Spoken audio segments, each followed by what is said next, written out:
I'd like you guys to kind of think about transmedia from two different perspectives. So we can think about this from a conceptual angle as well as something a bit more operational. So if we were to think of transmedia conceptually, all of the media that we consume today is transmediated somehow. So the connections that we kind of make with a piece of media are largely made by what we consume about that media. So you can kind of think about that in terms of how you get your news or how you get funny stories, something like that.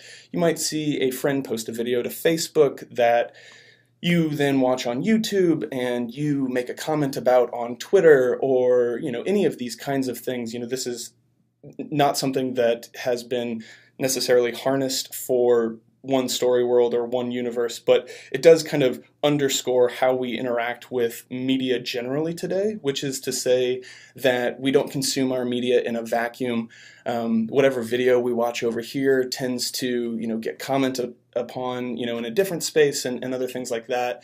So conceptually, everything that we kind of consume is transmedia. And I kind of want to differentiate that from a lot of what we'll talk about this week and next in terms of operational transmedia, which is where a certain media creator or author has taken these concepts of how we consume media today and operationalize them a bit more in terms of making one discrete story world universe, or basically trying to generate content based on how those creators think it is going to flow between users, as well as how it will kind of move between digital networks and platforms, to kind of promote their one story world in kind of an operational way. They're kind of taking this idea of conceptual transmedia and operationalizing it such that they can kind of make one discrete story world and can then harness it to kind of interact with users. So that's one big differentiation that I kind of